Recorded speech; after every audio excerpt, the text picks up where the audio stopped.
remember, even when we go into those inside aisles and we're getting something labeled gluten-free, dairy-free, organic, non-GMO, those can actually still be laden with pro-inflammatory foods like refined sugars, vegetable oils, refined starches, that we're just getting tricked by the marketing. It's like, oh, this box of cookies is organic and gluten-free. They have to be healthy for me. But when we turn over the box and we read that ingredient list, we're going to be saying, oh, sugar is the second ingredient. Oh, they're using canola oil. Oh, there's refined starches in here. And this is just going to be increasing that inflammation. And this is not to say that you can never eat those things. Absolutely not. Like, we want to be taking that 80-20 approach. We have those more sparingly, and we do that outside of, say, a therapeutic protocol. Welcome to the Clear Skin Chronicles, the podcast that takes you on a journey to uncover the secrets of achieving glowing, acne-free skin. We believe that knowledge is power, and by understanding the root causes of your acne, we can create a solid foundation for long-lasting clear skin. I'm Katie Stewart, registered holistic nutritionist and founder of the Clear Skin Solution, where we help women just like you get to the root cause of their acne. And I'm Chris Brown, registered holistic nutritionist and program director in the Clear Skin Solution. Through functional testing, we pinpoint where the body system imbalances lie so we can dive deep into your acne clearing journey. We work virtually with clients to clear up their skin from the inside out and have helped thousands of women worldwide regain their confidence.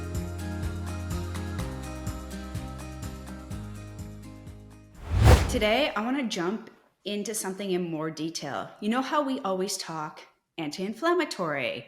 Let's tone down the pro-inflammatories. What are the acne triggers? Today, I want to talk about the acne fire. I love it. I actually love this topic. It's one of my faves. Well, it's so understated. And I know listeners and clients, they're like, oh my gosh, I thought I was doing all of this. I didn't realize this is a stacked, staircase where it builds on each other. It's not about that quick internet search. So what we want to do is when we talk about the acne fires, it's really that word inflammation and the secondary word called oxidative stress. So just, I have to say a geek fact. So oxidative stress, another word for that is free radicals. So if we're going to look at that definition and all that geek manner, it's uncharged molecules. They're typically highly reactive and short-lived and having an unpaired valence electron. So what does that mean in essence? I don't know why I'm here today, by the way. Chris is just going to teach the whole time. I'm just going to stay here and nod. Well, what do our clients say to us? They say, hey, you know what? We really enjoy that little extra nugget of information, that little something. I'm just grinding your gears today, Chris. I haven't finished my matcha yet today, so I'm a little testy. Okay. Geez. Well, I know. Anybody want to take today for me? Anyone want to come in and swap out? Whew. All right. So just quickly, when we have inflammation, it's chronic or acute. Fair? Yeah. That's what it is. I'll give it to you. It's, oh my gosh, I'm cramming for this test. My daughter's going through exams. Boom. So it's acute. By the way, I gave her alpha lipoic acid. Don't try this at home, but I'm just letting you know because it helps regulate her blood sugar. So it doesn't, but it's part of her protocol regardless. So as everybody's going to run out and get it, I'm like, ALA. No, don't the do thing it. With inflammation, right, is there's two types of inflammation. Of course, like you just said, there's acute inflammation and there's chronic inflammation. And acute inflammation is really important. We want acute inflammation because it's the body's natural response to injury, infection, and irritation. It really helps the body immobilize that injury and promotes the ability to repair and heal. So think about when you break your arm, right? You're going to get redness and swelling. It's because the body's telling you to immobilize that. Don't move it anymore. You're going to screw with it. We need to start repairing it. In an acne perspective, you'll generally see this type of inflammation in the pimples themselves, right? We're thinking the red inflamed look in response to the acne bacteria or infection of the pore from that acne bacteria, right? So in the context of chronic inflammation, this is where it becomes an acne sufferer's worst nightmare.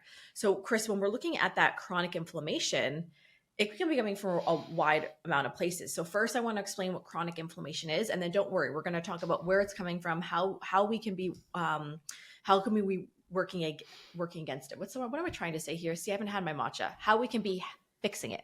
Fix is the word I was looking for today, everybody. Sip. Sip Get a my straw. matcha. Sip my matcha. matcha. Sip my hot matcha through a straw. That's really great. Okay, so when we're looking at inflammation, we have to be thinking about this before the pimples even pop up themselves. Inflammation really is at that cellular level, right? It's really known as systemic inflammation, which is body-wide inflammation running throughout your body. And it is largely caused by oxidative stress.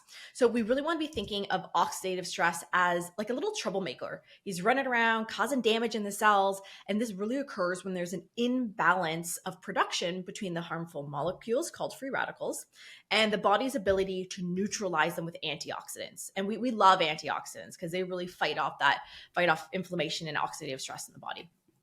And this actually causes a slew of issues in the body, not just with your acne, right? This is going to be impacting even your mental health. It's going to be promoting disease and aging in the body.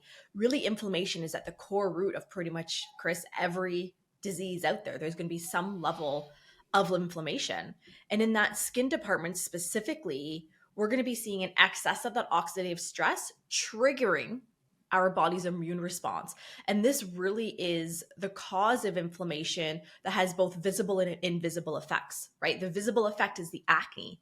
There's invisible effects going on inside your body that you may not be even aware of. And some other things, it can also be really targeting and damaging the lipids, which are the fats present in your sebum in your skin. And this is actually known as lipid peroxidation. And it leads to the formation of pro-inflammatory substances that are going to be leading to the development of those acne lesions on your face. So when we're really looking at that oxidative stress, this is going to be also impacting the body's ability to heal. It's going to be hindering your collagen production. It's going to be impairing your body's ability to repair tissue. And it's going to just be prolonging that inflammation, which can result in you having a much slower recovery from your acne breakouts and increases your likelihood of scarring. So Chris, how many times do we hear clients come in and say, oh my gosh, my acne is healing so much faster than it used to? Oh yeah. All the time.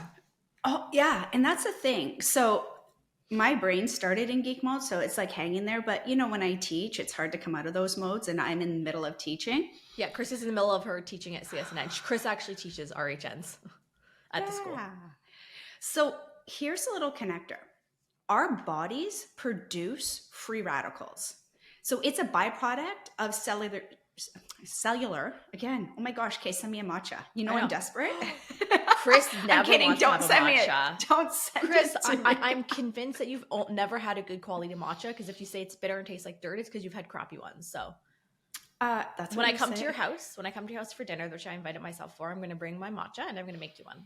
As a sidebar, I'm just letting everybody know she, in fact, invited her family, Paige and Paige's family. And all the dogs probably too. Why not? The dogs.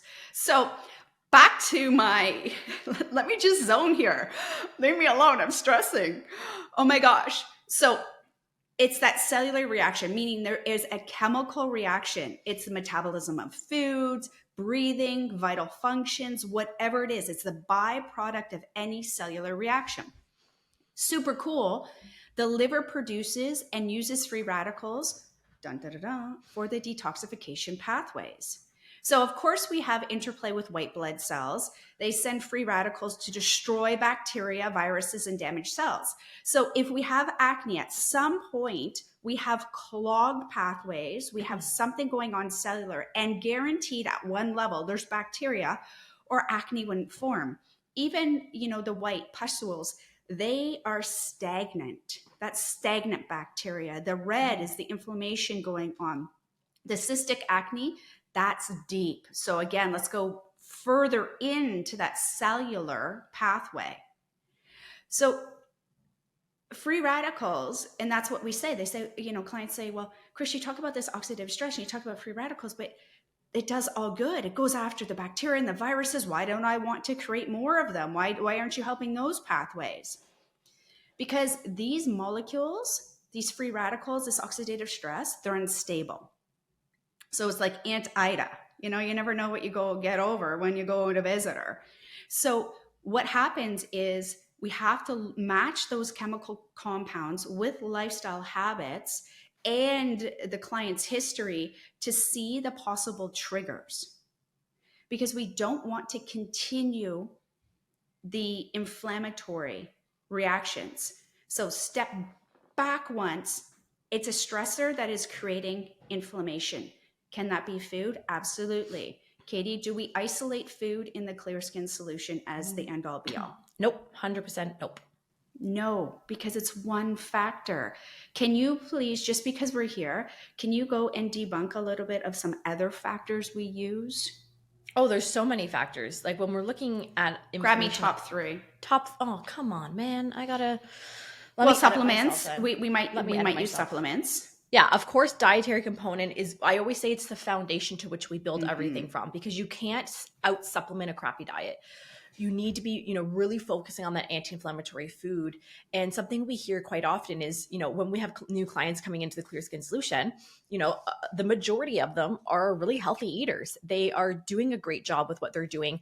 Of course, there's going to be another large component that come in that, they're eating Chick-fil-A every day and like they've never eaten an avocado or all of those things, because we always meet clients where they're at. But for that bulk of clients that come in and they're like, I don't know why I'm starting with an anti-inflammatory protocol. Like I'm already doing this. And our response is, yes, you're already doing this, but there's going to be tweaks that we need to be looking at. There's going to be level ups. There's always something that you're unknowingly eating that you don't realize is going to be causing inflammation. And in conjunction with that, it's not just about the food that you're eating. We need to be looking at your lifestyle factors. This is a really big one. We need to be looking at, there are certain medications you're taking. Are you taking supplements that may not be right for you? But when we look at how we're repairing inflammation, it really comes down to a combination of food, lifestyle, and supplements. So if you're like, oh my gosh, I'm already eating so well, what's going on with your lifestyle? What's going on with your supplementation? And are you properly weaving all of those things together? So before were you sipping your matcha when I was talking? Because I'm not prepared to, I'm sorry, I opened my mouth and here came all this valuable information. I kind of feel like it's a two matcha day today. I want to go make another one after this podcast. No. I just like sipping on it, Chris. But before we get into the different factors that cause inflammation and how to repair it, I want to talk about some of the inflammation symptoms outside of acne, because there's so many of them. And often, we'll have people saying, oh, well, like my digestion's not that bad, so I don't have any gut issues, or this isn't so bad, so this isn't happening. But when we peel those layers back, we can see that inflammation is causing a whole slew of things. So other things we may be seeing, as we mentioned, could be mental health issues. Maybe you're struggling with anxiety or depression, things going on where you're feeling a lot of brain fog. You're very tired. You're dealing with fatigue. You're having bloat. You're dealing with symptoms like IBS. You have leaky gut. Like leaky gut and inflammation are like the best of friends ever. And we're going to talk about why. Inflammation is shown in joint pain. So if you have joint pain, that arthritic-like pain, that is inflammation. We're going to be seeing that in muscle pain, in weight gain. We're going to be seeing that in other skin conditions like eczema and psoriasis. We're going to be seeing that in allergies, poor sleep, a low immune function. All of these things are core signs of inflammation in the body. There's a whole nother list of them, but I don't want to spend 2 hours listing on inflammation symptoms. So essentially what you're saying here, if this is fair, is oxidative stress is linked, or we'll say believed for whatever purpose. It's oxidative stress is really very prevalent in chronic diseases, disorders, right across, oh my gosh, even children, right? It's nuts how much we see that. That oxidative stress is the catalyst to everything to come. So as you're sitting here and you're listening, you're like, I have acne, please know, and I can say this with 100% confidence, that acne is the residual of the damage done by free radicals in the body or oxidative stress. I kind of use it like this, Katie. Flag football. Oh, because everybody has football? For all that flag football. I just came up with an analogy because I was trying to think, how can I explain this? Say the analogy. I feel targeted. I told you, not having finished my matcha, I'm feeling feisty. Be prepared. Okay, we need a vote here. How many people would like more non-matcha, Katie, and or totally full of matcha before she comes on to podcast? Because I'm voting what you wish for, everybody. You need to have one full matcha. All right. So flag football. This is what happens in a non-geek compound way. Okay. Essentially, it's my job to go and take Katie's flag. And then we keep going. So what's happening is the cells, they're getting robbed by compounds because they need electrons. That's as geek as I'm going to go. And if they don't get it, they become imbalanced. So really it's a chain reaction in the body and the proliferation of even more free radicals. So the more my team goes and grabs those flags, the less opposition I have and the more chaos I can create because we're outnumbered. You're outnumbered. I'm winning. Do you see how I won? Okay. So I just want to say, so that is the free radical analogy is, so we want to pair the game. So by going anti-inflammatory, by calming those stress-like factors, like Katie was like mentioning, with whether it's the supplements, the lifestyle habits, the sleep, whatever, foods for sure, as we apply those to the body, what it does is it doesn't allow us to kind of like restart our game, but doesn't allow my team to continually take over. And then it gives Katie's team a little bit of a chance to take a breather, to go on the sidelines, to get coach instructions, get some water, these types of things. Okay, I'll take that analogy. Yeah, I think so. And oxidative stress, just in another way, it's when we cut apples and they brown, or avocados, that is oxidation.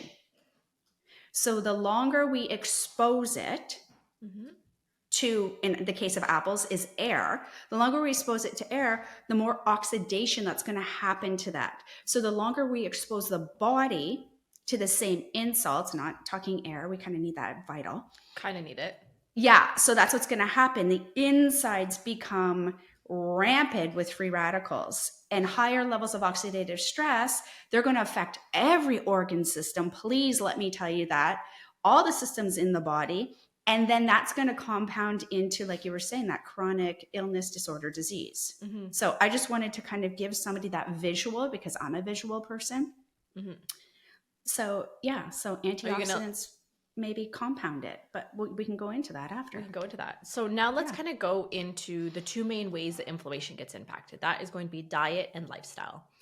So when we're looking at the dietary component, really that both the standard North American diet and a healthy diet done incorrectly, because there's a lot of times people are unknowingly eating healthy incorrectly. These two really pave the way for systemic inflammation. And there's a lot of foods that can be that are pro-inflammatory, meaning that they naturally increase inflammation in the body and also impact leaky gut, which we'll be talking about a little bit later. So please don't egg my house. Please don't slash my tires. And please don't troll me on Instagram for this list.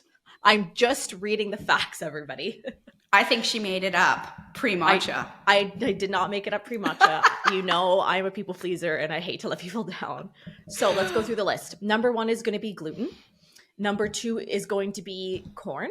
Number 3, we're going to see conventional dairy, raw dairy community. Please don't come at me. You guys scare me. Sugar and refined carbohydrates, hydrogenated oils and trans fats like vegetable oils, the canola, the rapeseed, the cotton, the soy, alcohol and artificial ingredients like sweeteners, colors, flavors. Chris, is there anything in there that I missed? Only thing I would add is, again, we are biochemical. A uniqueness, so that's their genetic makeup.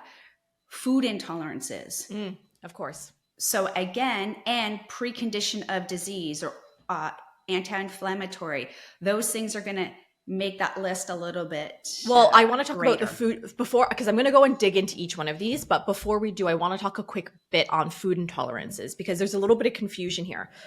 Food intolerances are a symptom of poor gut health. And we get these food intolerances by repeatedly assaulting our gut lining with these pro-inflammatory foods, the gluten, the corn, the conventional dairy, but also things like pesticides in our food, medications we're taking, all of these things. Okay, maybe we need to go into leaky gut a little bit now, just so it makes sense.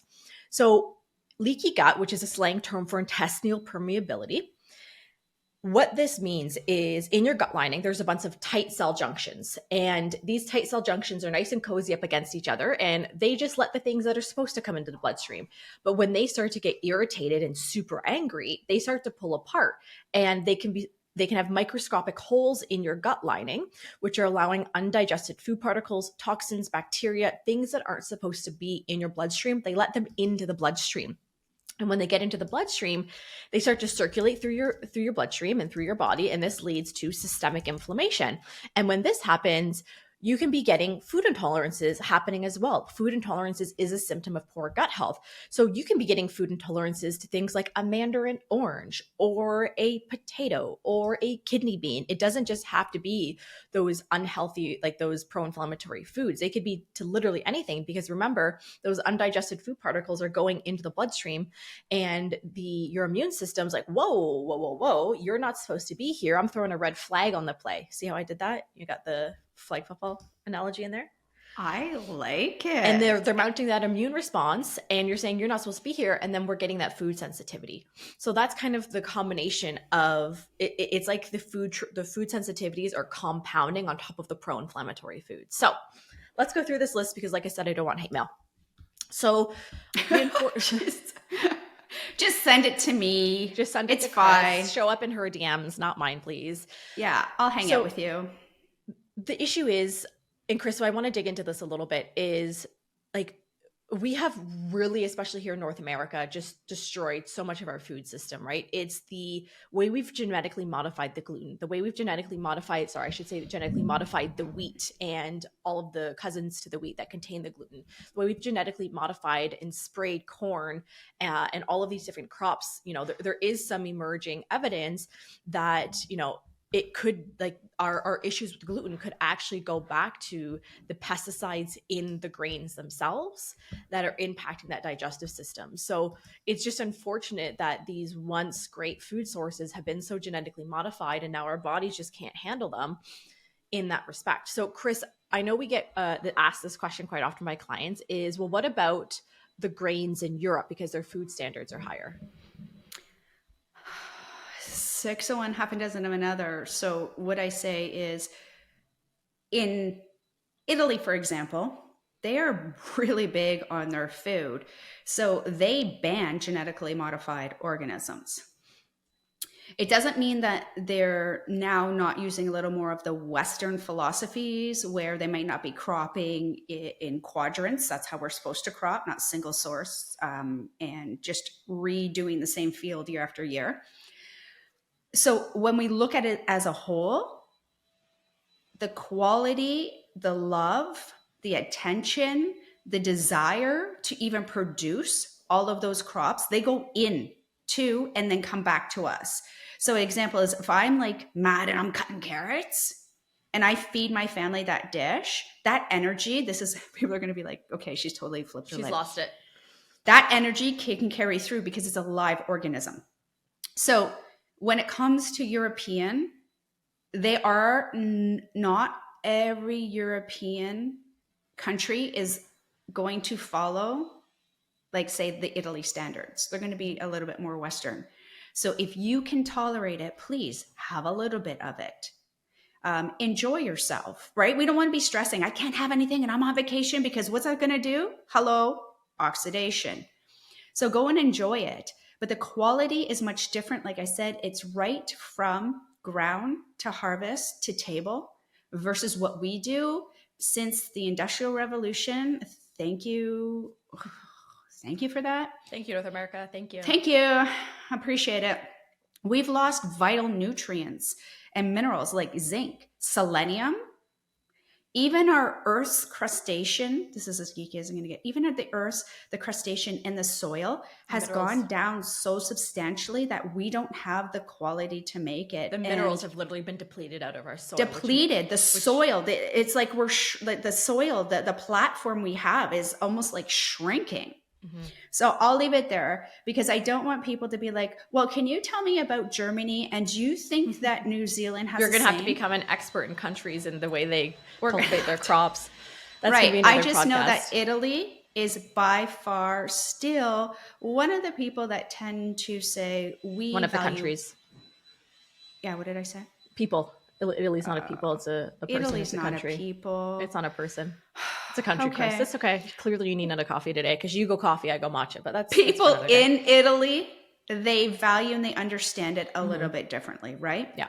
So that's where I'm going to leave that, just to avoid, because I did open the hair, send me my email.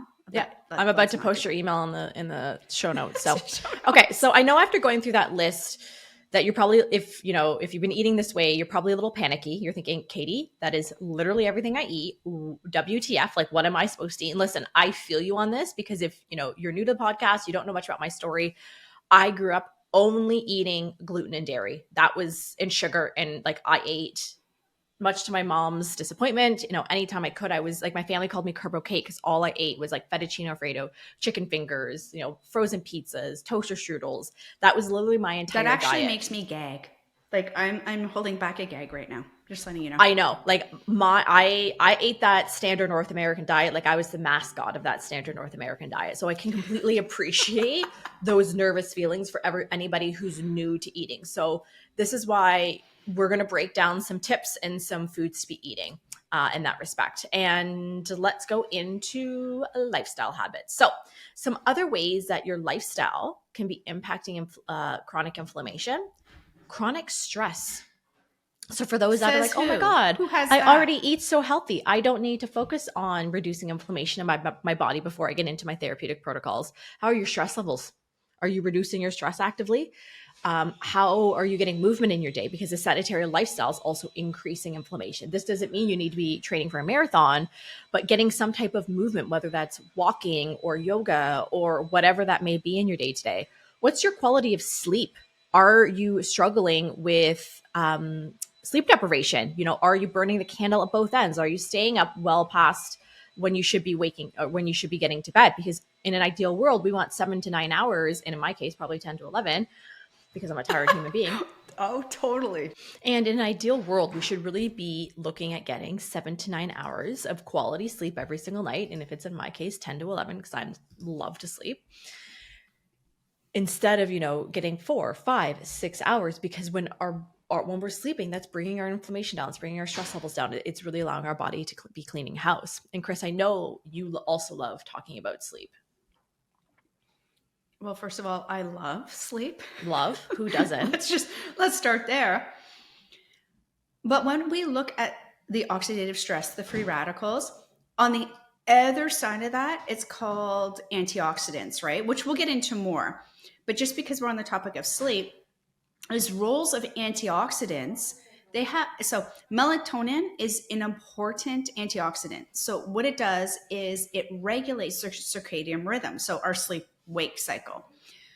So here's the thing. If we're fighting with insomnia or lack of sleep, not only does that perpetuate the stress and then the inflammation, but the fact is the antioxidants, which naturally decrease with age, don't always have the fighting chance to go. And what happens? It's a cyclical cycle, and stress, inflammation, free radicals, boom, antioxidants depleted. And it's like, a dog chasing its tail, right? No purpose at all. Mm-hmm. So that's why we really want to be getting that quality sleep. And, you can go on and, Google sleep hygiene on, ways to be getting your body prepared to sleep, because I know sleep is something a lot of people really struggle with. Mm-hmm. Another one would be, smoking and secondhand smoke is going to be impacting inflammation. Environmental pollutants like heavy metals in your day-to-day, pesticides in your day-to-day. So for me, I live in the Niagara region, which is full of wineries and orchards, which is a very high spray area. Air doctor. I have air doctors everywhere. So if you're living in an area that's really high pesticide use, doing things like having air purifiers and making sure you have clean drinking water, and those types of things, and actively doing, say, like I make sure I do a detox, once or twice a year to help remove any of those built up pesticides from my body. Or the heavy metals just in your day-to-day environment. Are you using glass food storage containers? Or are you still using plastic? Are we looking at our personal care products, our makeup, our cleaning products that have chemicals in them that can increase inflammation in our body. So it's really about fine tuning. Another one is going to be obesity. So if you're somebody who's overweight, that's also going to be increasing the inflammation in your body as well. And this is why we really start with that anti-inflammatory foundation for our clients, because it's not just about what you're eating, and if you are eating great, we need to be up leveling. We need to be really looking at those lifestyle factors. And another one that I want to quickly add in lifestyle is your bowel movements. Are you having regular bowel movements every single day, 1 to 3 per day, long, smooth, snake, sausage-like with no straining? Because if you're dealing with, say, chronic constipation, your body's not able to get the toxins and bacteria and yeast out of the body quick enough so those can start to reabsorb into the body, which can circulate and increase inflammation in your body. So that's why you can see bowel movements are also a really important part for those dealing with inflammation in the body. And if you have acne, you're dealing with some level of inflammation in your body. I have 2 to add. Oh, what are you going to add? Medications, use Yes. of antibiotics or chronic use of antibiotics. And this one's, please send the eggs to Katie's house. Come on this now. one here, too much or overtraining in exercise. Yes. This is where we see usually caloric deprivation, so not enough food coming in to convert the energy for the output of the day. So this adds free radicals. And when we have that overactive lifestyle, I'm just going to drop it here and leave it because of course we'll touch on it somewhere else. We should do a podcast on the impact of exercise on. I would love to, yeah. Like especially high the intensity. interconnections, right? Yeah. Like the orthorexia, the anorexia, like just not so much into that mental health of it, but people can let us know. So here's the thing with that too much exercising. At the end of the day, usually it's not enough caloric intake or the wrong foods because we tend to be like, I want sugar because our body burns glucose first. And sugar is not just like sweets, it's also refined carbohydrates. Right. Even if you're eating all the beautiful things, 1, is it balanced? 2, is it enough? And then we have a stress hormone, and then that feeds certain things. So long story short is over-exercising. If you are over-exercising and you don't feel like it, or you're doing high intensity or CrossFit, or You're like I would hit say like 7 days a week. Yeah, or like addicted to it. And people will say, oh my gosh, I love it. I have to work out, or I don't poop, or I don't do this, right? So it's like, I love a spin class. Like that's a high intensity, but I know for my body, I can't be doing a spin class every day. Okay, you want to know something about spin class? When they say crank it up? Yeah. I just move my hand and I pretend. I've definitely done that before. Let's be real. I think I do that, and I just and I change my facial expression. You cheater. Okay. Well, I don't want the oxidative stress and I don't want to explain it. So long story short is body acne and sex hormones get directly impacted here through that oxidative stress. So I'll leave that there. All right. So now that we've gone through diet and lifestyle, I want to be talking about the difference between anti-inflammatory and pro-inflammatory foods. So we always focus on anti-inflammatory foods for our clients in the Clear Skin Solution, and then we build from that. So we'll go into their more therapeutic protocols where it's still anti-inflammatory, but maybe we're more focused on candida. So there's certain foods we have to temporarily avoid and really massively reduce the pro-inflammatory or eliminate altogether while we're actively working to clear up acne. We really want to be essentially focusing on the outside aisles of the grocery store, not the inside aisles, because the outside aisles don't have ingredient lists. This is where your fruits and your vegetables and your proteins are going to be. Because remember, even when we go into those inside aisles and we're getting something labeled gluten-free, dairy-free, organic, non-GMO, those can actually still be laden with pro-inflammatory foods like refined sugars, vegetable oils, refined starches that we're just getting tricked by the marketing. It's like, oh, this box of cookies is organic and gluten-free. They have to be healthy for me. But when we turn over the box and we read that ingredient list, we're going to be saying, oh, sugar is the second ingredient. Oh, they're using canola oil. Oh, there's refined starches in here. And this is just going to be increasing that inflammation. And this is not to say that you can never eat those things. Absolutely not. Like we want to be taking that 80-20 approach. We have those more sparingly, and we do that outside of, say, a therapeutic protocol. And when we talk about a therapeutic protocol, this is a very focused way of eating, way of taking supplements, different lifestyle habits that's done for a set period of time. It's therapeutic. We're doing this with a purpose in mind, which we'll be discussing a little bit later. So the bonus here is that anti-inflammatory foods are also antioxidant-rich foods, right? And we want antioxidants because they help fight that acne causing oxidative stress in the body. So what we're going to do is we're going to list out some of our favorite anti-inflammatory, antioxidant rich foods. This is not an exhaustive list because again, we'd be here forever.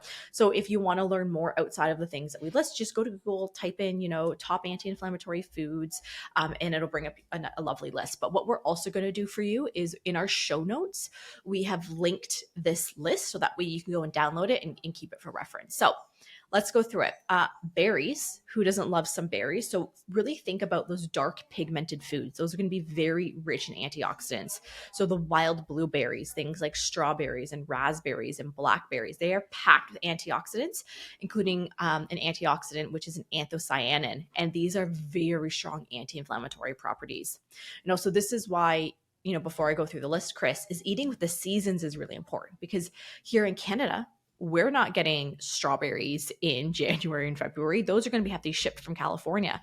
And when they're picked in California, they're picked before they're even ripe. They're still white and green when they're picked. So they're not getting their full nutrient profile that a, strawberry from, like here in Ontario in the middle of June and July is going to have. So this is why I really love eating with the seasons, because not only is it cheaper, but you're going to be getting a much higher nutrient profile in your food. And if you are somewhere, like here in Canada where we don't get, fruits and a lot of vegetables all year long, this is where having, frozen fruits and vegetables can come in handy because those are always packed at the height of their ripeness. So that way you are getting those. So for me, like my kids love wild blueberries. So I'll go to Costco and buy a big Costco sized bag of wild blueberries and they'll just snack on them out in a bowl, or you can be putting them in the smoothie, right? Or like when we go to farm markets here in the summer, I'll actually save a bunch of the local organic strawberries and I'll clean them up and I'll freeze them. So that way we can be using them for jams and smoothies during the winter times. That's just a little side note. We're also going to be looking at things like leafy greens. So your spinach, your kale, your Swiss chard. These are really rich in antioxidants and vitamins like vitamin K. And this is a great mineral that really helps combat inflammation. We're also going to be seeing this in our fatty fish because these fatty fish are rich in omega-3 fatty acids. Very, very potent anti-inflammatory properties. They're also going to be providing, essential nutrients like vitamin D and selenium. So when we're looking at the cold water fatty fish, let's think salmon, let's think mackerel, sardines. These are all great sources of those omega-3s. Then we're going to be looking at your extra virgin olive oil, like a quality extra virgin olive oil. Because Chris, let's just kind of like quickly do a sidebar here, is the quality of extra virgin olive oil is really, really important because a lot of them on the store shelves are either cut with canola oil because extra virgin olive oil is a little bit more costly to produce. And how is it packaged? Is it in a dark bottle, like a dark green and like a black bottle to really preserve the nutrients? Because counterfeit extra virgin olive oil runs rampant. Yeah, well, it's easy to produce. If you're paying $7.99, please think twice. It pains Steve when he comes home and he's like, I'm just letting you know, this bottle cost $18. And my reply is, I'm just letting you know, it helps with anti-aging.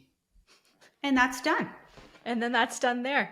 Don't worry, I'm not gonna take that anti-aging little carrot you just dangled in front of me for Steve because I don't want him to hate me and send me hate mail either. Well, I'm surprised I haven't found it in the bathroom and he's just liberally applying it. Yeah, he's just applying all that anti-aging. Steve always steals all the skincare I send Chris. Okay, yeah, facts. So the extra virgin olive oil, what's great about these guys is they have some really wonderful monounsaturated fats and polyphenols that are great anti-inflammatory.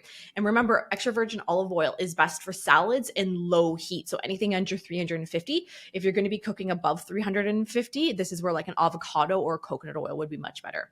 Also things like nuts and seeds in moderation, right? Our almonds, our walnuts, these are great sources of healthy fats, fiber, lots of antioxidants, and a lot of anti-inflammatory properties. Chris, my next one's my favorite though. You ready? Can you guess what it is? It's green tea, which means matcha. It didn't say matcha. It said green tea. Well, matcha is what I love about matcha unrefined. It's unrefined, but it's not, well, I shouldn't say fully unrefined, but it's green tea. You're just steeping the tea leaves. With matcha, it's actually, they've ground down the entire tea leaf itself. So you're ingesting the entire leaf. And green tea is really rich in these powerful antioxidants. I can never say it. Catechins. Did I say it correctly this time? Yeah. It's one when of those somebody words, mixes it up, my brain. it's one was of the like, words I can't say. And it's a really great antioxidant because it's wonderfully anti-inflammatory. So this is why I love having a matcha every single day. Also things like ginger. Ginger contains gingerol, which is a bioactive compound, super, again, potent anti-inflammatory. So you can be, putting this on, like, I really like grating this into sauces, grating onto veggies, having a tea, putting it into smoothies. And then we're going to be looking at turmeric. So the active compound in turmeric, curcumin, extremely potent anti-inflammatory. There's lots of studies that have shown that the isolated curcumin in turmeric is more powerful than NSAIDs when it comes to inflammation and joint pain. So this is why we'll be seeing turmeric in a lot of places. This, again, sprinkling on dishes, putting in salad dressings, things like that. Garlic and its sulfur compounds are incredibly anti-inflammatory. They're going to be supporting your immune function, of course. Raw cacao, which is the pure form of chocolate that hasn't been adulterated. We want to be looking for raw cacao with a high cacao content, rich in antioxidants, flavonoids, lots of wonderful anti-inflammatory. Then I want to be talking about the color for vegetables, right? We want to be getting, Chris, and this is something that for our clients that are coming and eating really healthy already, this is where we try to get them to up level, is focusing on a rainbow of food. Instead of eating the same 15, 20 foods you eat day in and day out, we want to be making sure we're getting a variety, because this is going to be giving us a much more diverse range of vitamins, minerals, and antioxidants that combat inflammation, because every color of the rainbow provides different nutrients for your body. So things like, red bell peppers, tomatoes, broccoli, sweet potatoes, all of those colorful foods, we want to really be eating a rainbow and in rotation. Of course, the avocado, those rich monounsaturated fats, antioxidants, fiber, and dark cherries. Dark cherries have really incredible anti-inflammatory and antioxidant properties that are great for helping to reduce exercise-induced inflammation. So those are just some of the ones. Anything else you wanted to add to that, Chris? That's my list of favorites. Actually, I want to give everybody listening a little challenge, because when you download the PDF and look at the list, of course, it's not absolutely comprehensive. We would probably have a 45-page document. However, when you look at that list and you're like, oh, I eat like this, my challenge to you is, how many of those foods do you eat? Do you eat or consume them more than 3 times a week? Could you up level and add other foods in there? I always say Brussels sprouts. Like, I'm walking in the grocery store every single time. I'm like, oh, Brussels sprouts, when did you get here? Hey, right? And then goes the cart. So there's so many different things. One little nugget I do want to talk about with regards to, because our clients sometimes do come in with LDL, so the bad cholesterol. So when we're talking about those monounsaturated or the MCT, there's certain oils, if we're recommending them, that we actually want you to ingest, because a lot of people are like, oh, I can't ingest fats, that's the problem. No, trans fats, because they break down as sugars, and a sugar diet, that is your cholesterol connection. But cholesterol, so our good cholesterol, or HDL, it also has antioxidant benefits. So as Katie's giving you the list of all these beautiful antioxidants, these fat components, these cholesterol-like links, get them in, because that's a powerful way to start repairing damaged blood vessels, reducing oxidation, which meaning we want to add oxygen to low density lipoproteins instead of continually, how can I say this non-geek?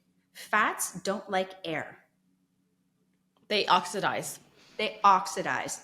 So what happens is we need to get them ingested and used and not create free radicals that can compound other, issues. And there's go ahead. Sorry. No, I was going to say, pro tip about fats oxidizing. This applies to your nuts and your seeds and your oils. So a pro tip here is store your nuts and seeds in the fridge, like whatever you're going to be using in the next few weeks of the month. Cause I buy my nuts and seeds in bulk because they're cheaper that way. and then store the extras in the freezer. So that way you're protecting the precious fats, because they can be oxidizing and going rancid without you being able to taste it on your palate. Or things like your avocado and your olive oil, I'll keep enough that I'll need for the week in a dark colored jar on the counter. So that way I can be using it in cooking and salad dressings. And then anything that I'm not, because again, I buy them in bulk, and I'll be keeping the rest of it in the fridge. So that way, when I've depleted what I need for the week, I'll take it out of the fridge, let it come to room temperature, and then I'll fill it up and put it back in the fridge. So that way I'm protecting those really precious fats without them going rancid. Yeah, absolutely. Essentially, here's kind of how it breaks down with that cholesterol and or, fats versus sugars, whatever. We need to keep the blood flowing to the heart. A little bit vital, I'd say. Heart to the blood's kind of key. And the kidneys filter the blood. And the kidneys are, in traditional Chinese medicine, linked to acne. So what you're eating absolutely compounds the effects or the buildup of fatty plaque, artery walls, cardiovascular, arteriosclerosis. There you go. That was Spit it out. So that's how, if we just break down that one food. So we're not going to always go into those details. I just thought I'd use this opportunity to bring it back in. So if you have high cholesterol, let me ask you this. Do you have higher free radicals? All right. Now, before we finish up, I quickly want to go over 3 of those core body systems for acne, and they're linked to systemic inflammation, right? Because we really need to be looking at digging deeper and repairing the body systems that are increasing inflammation. Because if we're just eating anti-inflammatory foods, but we're not addressing the body systems, we're not going to really do much here, right? So we need to be looking at your gut, your detox organs, and your hormones. And these are the first 3 pillars of our 5 acne clearing pillars that we work with our clients. So leaky gut, we really want to be starting here because, as we mentioned, we already discussed leaky gut. Inside your gut, it's actually, particularly your intestines, it's home to trillions of different microbes and bacteria that are known as your gut microbiota. These bacteria really play a crucial role in maintaining our overall health. When the balance of that good and bad bacteria in the gut is disrupted by poor diet, stress, antibiotic use, medications, whatever it may be, this leads to that unhealthy gut microbiome. So when the microbiome is in balance, it really affects the integrity of the intestinal lining, leading to the intestinal permeability, that leaky gut, which we've already talked about. So this is why we really need to be focusing on the health of the gut, rebalancing the microbiome. You can go back and listen to last season. We did an episode on Candida. I can't remember the episode number.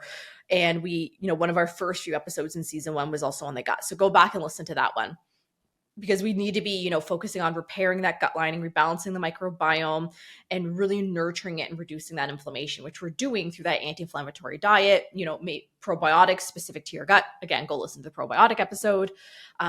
And maybe, you need additional gut repairing things. Like, again, this is going to be individual. Maybe it's aloe vera juice. Maybe it's L-glutamine. Maybe it's zinc carnosine. Whatever that issue is in your gut, we need to be repairing that gut lining. Then next up, Chris, is, of course, our stagnant detox pathways, especially the liver and the kidneys. Now, when we're looking at our liver, this is one of our primary organs responsible for detoxification. It's filtering and removing drugs, toxins, metabolic waste from our bloodstream. But if the liver stored emotions, the liver in traditional Chinese medicine is known as the seat of anger. So this is why, if you've ever done a detox and you get a little irritable, it could be that we're releasing some of these stored emotions. Like, Chris, remember when I was doing all of those treatments last year? It was heavy detoxification. And we were like, boy, is Katie's liver angry right now, because I was so irritable just from that flushing of the detox systems. Remember, if our liver is overburdened and not functioning optimally, toxins can start accumulating into the body. We could also be seeing hormone imbalances start increasing because the liver is not able to filter and detoxify. And again, those factors like poor diet, alcohol, environmental pollutants, certain medications are all going to be impairing our liver function. And you already mentioned the kidneys. So remember, we need our detox systems to be effectively processing and eliminating toxins so that they aren't circulating in the body, contributing to oxidative stress and inflammation, which is damaging the cells and leading to that systemic inflammation, and voila, acne. And then that do not, because I have to put the caveat Oh, in yes, here. do it. I know what you're going to say. Please. Oh, because it irritates the snot out of me. Do not think, well, then all I have to do is just run a detox or a cleanse. Mm-hmm. Can we hold here for a second? Yeah, we can hold. I think this is fantastic. I have to. You have to. So we know that our body uses antioxidants with the impact of the free radicals, right? Obviously, our diet, the anti-inflammatory, all of these boast up tools in order to enhance what the body knows what to do. Let's say that. So I want to look at one little nugget here called glutathione. So glutathione is made in the body. It's the most important master antioxidant. It is, and we've all seen them at the park. And if this is you, it's just your glutathione. So it's not an insult, but it's, so Mama's with Johnny and Johnny wants to go up the slide. So Mama's holding Johnny's hand. Okay. Then his waist. Okay, Johnny, hold on. Don't move, buddy. Let Mama come up, and goes down the slide with Johnny, picks him up before his feet can touch. That is glutathione. Glutathione does not allow the free radicals to go and cause premature cell death and all these other things, to grab your flag, right? Mm-hmm. So that's the master antioxidant. This is the liver's secret weapon. It's not so secret because we just exposed it. However, we also, glutathione's it needs precursors. So, you were talking amino acids, cysteine, glycine, glutamic acid. These things also help repair the body, right? So precursors to antioxidants in addition to that. But we also have to bring them in because some of these can be essential amino acids, meaning only available in your diet. Don't worry, I'm going to connect it all together. I know you are. I'm just waiting. I'm on a roll. I'm going to have a sip of water. Okay. So then we look at other antioxidants. So we have to look at vitamins A, C, E, right? We're looking at beta carotenes. We're looking at maybe CoQ10 and selenium and zinc, copper, manganese, bioflavonoids. Why? And this is how and why we love the HTMA. I don't think I ever not mention it because I do love it. She's obsessed, everybody. If you haven't figured out, Chris is obsessed with the HTMA. As am I, though. As am I. So this is what I'm saying. This is why it's vital. Because if we don't have all sulfur pathways, our manganese pathways, or if we have antagonistic copper that's supposed to support the immune system, but it could be driving up estrogen, we want to see where these cofactors are so that we can determine the support the liver has in order to get it moving. Mm-hmm. That is why we love that is why I really love HTMAs. Okay, I'm done. Moral of the story is we want to be making sure before we do a detox is that we have all of the right players in place, because a big issue we see is clients doing a detoxification when they haven't opened up their colon, when their lymph is stagnant, when their kidneys aren't working. So there is a lot of setup that needs to be done before you go into a detox, or else you're just going to feel horrendous and make everything much, much worse. And this is why variety and rotation in that list. So download the list. Am I eating? Variety and rotation. Because we can get these through food, right, Katie? Mm-hmm. Absolutely. We can support our bodies already set in motion tools with food. Now, if we have leaky gut, if we have food intolerances, if we have acne, if we have anything, your body's ability to digest might be suffering a little bit. However, that's what we're going to focus on too. So it's never not about the gut, because it's always about the gut. Mm-hmm. All right. Last up, everybody's favorite topic, hormones. Remember, we need alongside everybody but Chris. Everybody listening's favorite topic. Now, we know that hormones are chemical messengers, right? They help regulate all of our different body functions, including inflammation and oxidative stress. So when we have imbalances in our hormone levels because of chronic stress, poor nutrition, inadequate sleep, medications like the birth control pill, whatever it may be, this is going to be impacting our inflammation. So for example, when we have high levels of the stress hormone cortisol, which is associated with the chronic stress, this can be leading to increase of inflammation in the body. As well, these hormone imbalances can actually be disrupting the body's antioxidant systems, leading to a reduced protection against oxidative stress. So this is why you really need to be taking a multifaceted approach in order to bring the inflammation down, get that oxidative stress in a healthy range, in order to not only clear up your skin, but have your body working in a really optimal way. Anything else you wanted to add to the hormones, Chris, before we finish up? That you have way more than just sex hormones in your body, like you were mentioning. Mm-hmm. And all those hormones are fat-based. So is it really one before the other before one? Definitely get in good fats. Don't be scared of them, right? That's all I want to say. Don't be scared of your good fats. The good healthy fats. Watch your sugar intake, download the PDF, give the tools we've given, and within 2 weeks, you should start to see some nice calming. First steps, calm the body. So you should see some nice calming attributes. Love it. All right, you guys, that's it for us here on Fueling the Acne Fire, Inflammation, Oxidative Stress. Remember to download the handout in the show notes so that way you get a nice little concise list of all of those anti-inflammatory foods we talked about. And next week, we have a super fun topic, and it's Ask the Nutritionist. So what we did is we pulled my Instagram. Any questions they had didn't have to be, nutrition related. We're answering them all on next Wednesday. We will see you there. Thanks for hanging out with us this week on the Clear Skin Chronicles. We'll see you next Wednesday with a brand new episode. Remember to subscribe to the show and drop us a review. Sending glowing vibes your way, Katie and Chris.